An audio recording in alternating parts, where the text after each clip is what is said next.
tal, amigas y amigos? Estoy seguro que a todos nos llena de orgullo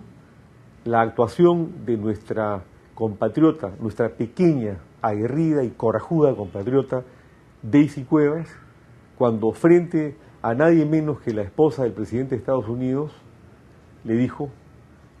su queja, le expresó su agravio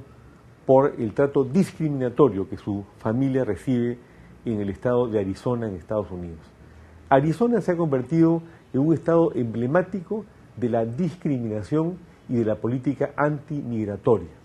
Prácticamente quieren tratar a los inmigrantes, y en esa zona normalmente deben ser latinos, como delincuentes. A grado tal que hace poco hubo un escándalo en Estados Unidos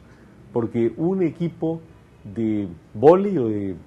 básquet femenino de una escuela de Ohio fue impedido por los directivos de la escuela de viajar a Arizona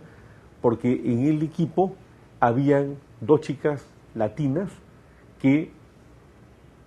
pensaron ellos podían sufrir algún tipo de represalia o algún tipo de agravio al entrar a este estado segregacionista y antimigratorio. O sea que las papas están que queman en Estados Unidos con este tema. Y ciertamente Daisy puso el dedo en la llaga de un tema que Barack Obama, el afro-norteamericano, no puede soslayar. Las leyes norteamericanas de inmigración se han endurecido, pero en Arizona ya se han convertido, en mi opinión, de conformidad con la Constitución norteamericana, en inconstitucionales. Y yo creo que finalmente esa puede ser la salida en un Estado federal donde los estados tienen una autonomía muy amplia, pero no absoluta, porque entonces no habría un Estado federal, sino simplemente un conjunto de pequeños estados que no se han sumado para crear ese enorme país que es Estados Unidos. Y lo que ocurre es que cuando un Estado emite una norma de carácter inconstitucional, se puede ir hasta la Corte Suprema norteamericana para que expida los fallos correspondientes, como lo ha hecho en muchos casos, sentando precedentes de jurisprudencia que prácticamente se convierten en leyes en un país donde, a diferencia del Perú o de los países latinos, no se rige el Estado o la sociedad por códigos, sino por lo que se llama la common law.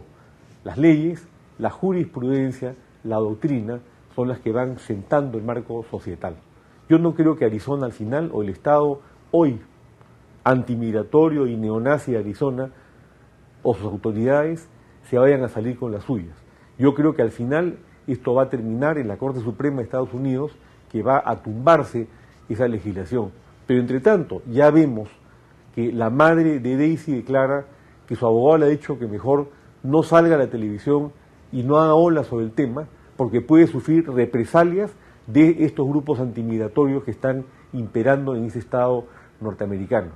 Lamentable que en un país como Estados Unidos ocurran estas cosas, pero no olvidemos tampoco que Estados Unidos, por ejemplo, no es signatario del Pacto de San José. Nos exige a los peruanos y a los latinos que cumplamos con los derechos humanos, y ellos también tratan de hacerlo, pero no han firmado el Pacto de San José, aunque son miembros de la Organización de Estados Americanos, porque sí existe la pena de muerte en diferentes estados norteamericanos y no ha sido abolida en estos estados. De manera tal